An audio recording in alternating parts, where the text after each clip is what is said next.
Hello once again, dear viewers. You're watching ERi-TV. Welcome to this week's special edition of Open Mic with my guest for this evening, Eritrea's permanent representative to the United Nations, Ambassador Sophia Tesfamariam. Welcome to our program. Thank you. Okay. Ambassador, I will be talking about global issues in our interview today and about the various lectures you've given to line ministries here in Eritrea during your current visit here. So let me start with my first question. The Global South is increasingly asserting its influence in international affairs. How do you view Eritrea's role within this dynamic, and how can countries of the Global South collectively address shared challenges at the United Nations? Well, thank you.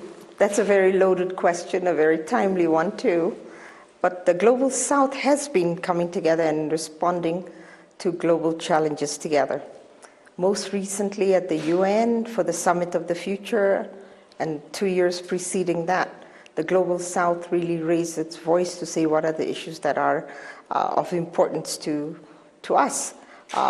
Issues such as the financial infrastructure being unbalanced, talking about the UN reform, the response of the global infrastructure on issues of climate, on issues of food security, of water, and of course human rights and the issues raised within the context of human rights. So the Global South has been coming together, the Africa group at the UN, and also like-minded groups within the UN system have been coming together and addressing exactly those issues that were important and pertinent for the Global South. So the trend has started, and for the last 2 years, really seriously, there have been some serious negotiations on behalf of the Global South, and of course at all the conferences, the NUM conference, at the G77 conference and summit in Kampala in January, and then also at both the COPs, COP 29, 28, issues of climate and issues of finance for transition on climate have been at the forefront and have been raised by Africans and the Global South. So we've taken advantage of many forums that are available and many conferences and summits to address the very issues that we consider to be important for us and the development of the Global South. So. Okay. All right. To continue, Ambassador, the global landscape is rapidly evolving with emerging scenarios such as climate change, geopolitical shifts, and technological advancements. How does Eritrea, as a member of the UN, perceive these challenges, and what strategies is it employing to address them? Well, you know, for Eritrea, none of those issues are new, and these are issues that Eritrea was addressing on its own, mitigating the issues of climate through terracing, the building of dams, and all the other works that are being done on the ground here on water security, food security. It's not an issue that's new for us. This is something that Eritrea has been working on as part of its development efforts. And towards the SDGs and the Sustainable Development Goals, Eritrea has also been working on those as a national priority, not because of the SDGs, but more because it was a national priority for Eritrea, and that Eritrea had listed those issues: maternal health, social justice as far as equal distribution and opportunity for resources in this country, women's health. All these issues that are now part of the SDGs are Eritrea's primary concerns from day one. So I'll say we've joined the world in addressing these issues together, but the experience in this country is a little different, and the way we do development in this country is a little different. And of course, the social justice aspect of our development trajectory has been either misunderstood or misrepresented, and now is an opportunity during these discussions and these global discussions to really reaffirm Eritrea's positions on a lot of these issues. And it's mainstream with majority of our African brothers and sisters, as well as the Global South. The challenges are the same. Development is not happening, has not happened in the last 50 years. How do we address development going forward? And Eritrea has been doing it differently, and may set an example, maybe set as a model for some of the ways that we do development in this country that other countries can emulate and at least understand, if at a minimum. But in our discussions, we're finding partners who speak the language of development that Eritrea has been speaking about from day one. We're also speaking to partners who want to help Africa but don't know how to help Africa and Africa's development. And for us, it gives us a chance to say, well, try something that Eritrea has been doing. The strategies that Eritrea is using is probably the same strategies that a lot of countries are using. But for us, we've been addressing these issues from the get-go, on the issues of climate, on the issues of food security, on issues of water security. Eritrea has been at the forefront in addressing these on the ground, practically building dams, terracing mountains and forests, and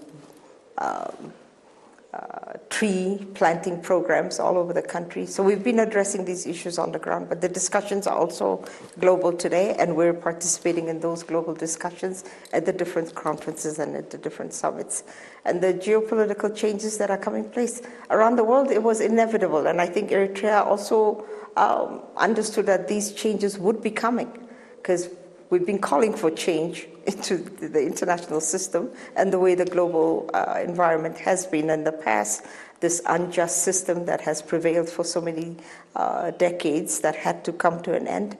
So Eritrea cannot say that it's surprised that these changes were coming, but Eritrea is also welcoming these changes, but also contributing to the discussions on how to go forward now that these changes are coming into the forefront. So the geopolitical discussions within the UN system, whether they're in the different committees, whether they're in issues of cybercrime or AI, or the many, many discussions that happen, thematic discussions within the UN system. Eritrea actively participates in those discussions, but we also participate in discussions about global issues within the G77 and China, a grouping of about 134 countries. We also discuss issues, global issues, in the non-aligned movement, as we're members of the non-aligned movement. And then we also address groups within the Africa group itself that has unique challenges in Africa's understanding of the issues and the priorities for Africa is spelled out, not just with the SDGs and the 2030 agenda, but also the 2063 agenda for Africa, and see how we can best mitigate the problems that are coming at us, whether it's climate or global issues such as water, which is now becoming a huge issue in many countries. Those are avenues for us to discuss and bring forth some of the experiences that Eritrea has had on the ground and share lessons learned from our experiences here, and also take in from other countries and how they're doing that. And we've also used the voluntary national report that we do for the ECOSOC to explain what Eritrea has been doing in the various stages with the SDGs.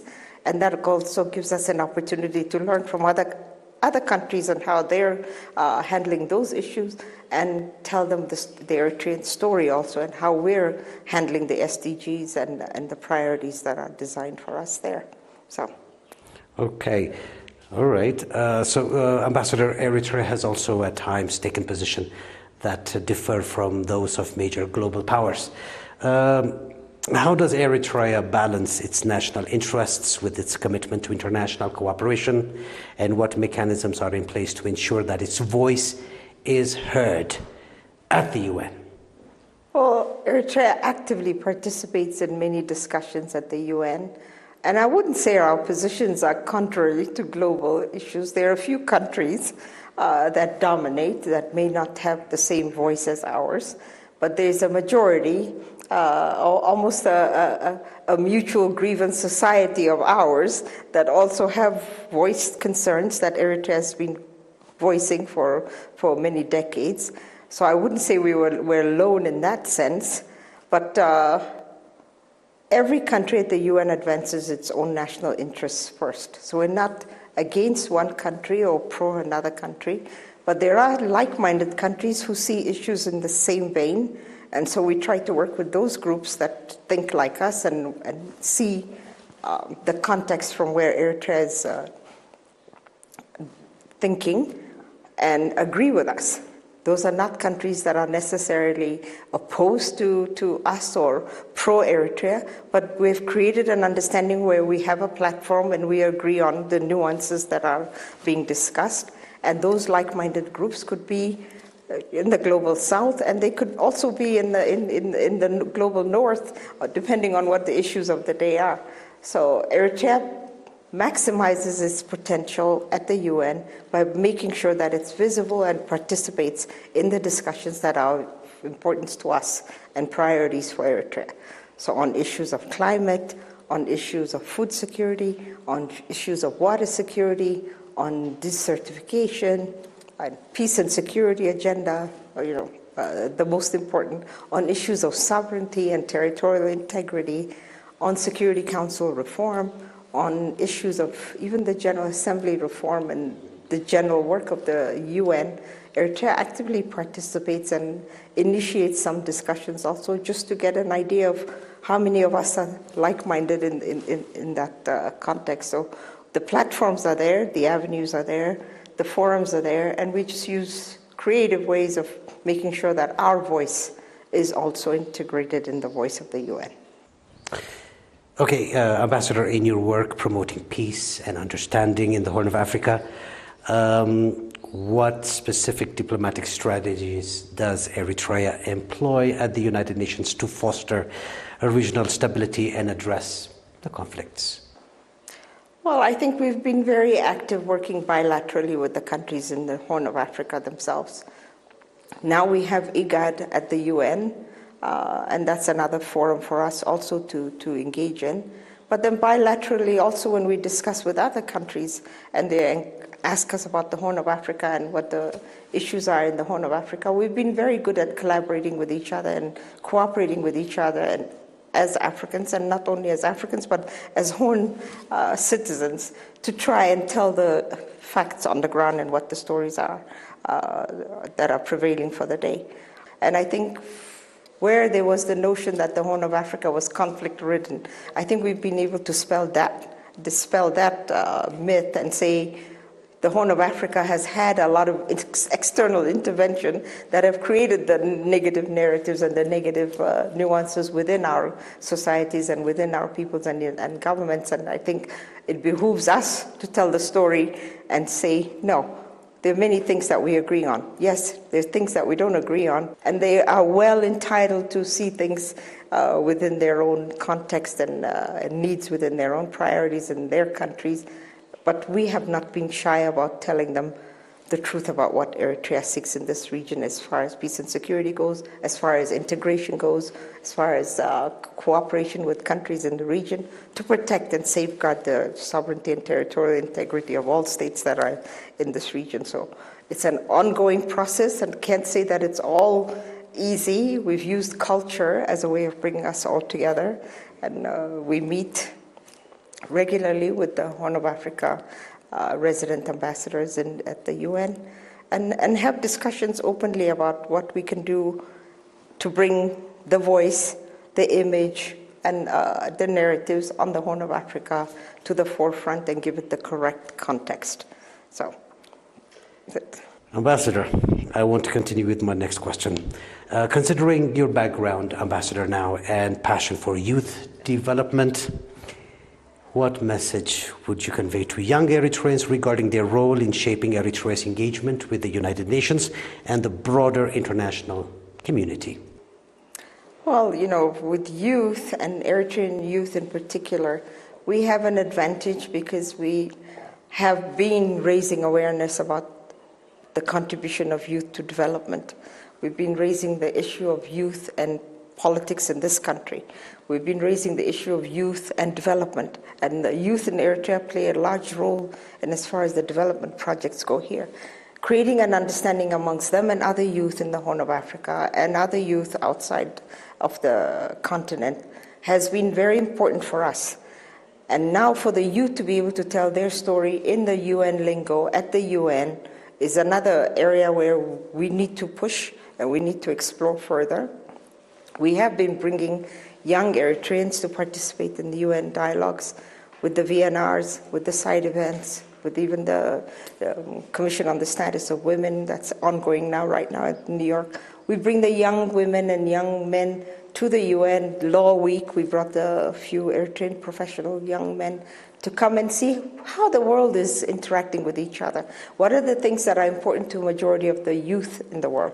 Youth make up 70% of Africa's population now. So it's a sizable population that needs to be integrated into the political and economic sphere and development in the continent. And within Eritrea, that's already happening.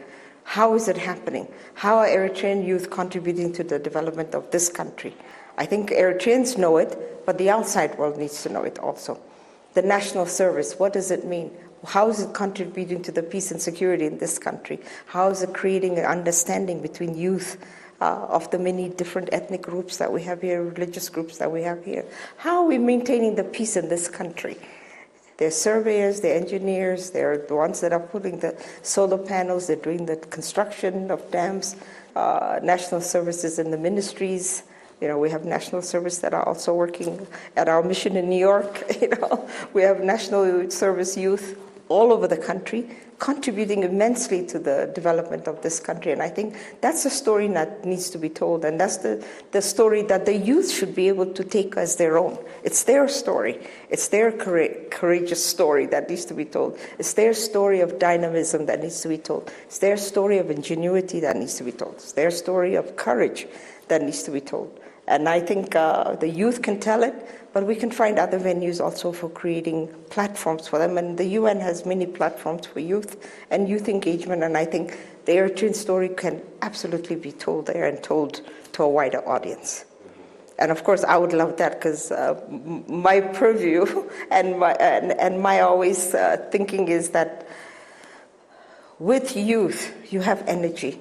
With youth, you have spread. And today with social media, I don't think anybody does it better than the youth do. And if you give them context, if you give them the real story, if you give them the work, I think the youth are going to amplify the voice of Eritrea a lot more than any one of us can do, no matter what forums we're engaging in now. So, hooray for the youth. Rightfully said. Ambassador, I have one last question here. You recently gave a lecture on Eritrea in changing global environment to many ministries, including the Ministry of Information. Could you elaborate on the key takeaways from the lecture, particularly concerning how Eritrea is adapting to the changing international order? I think Eritrea was preparing for this change to come.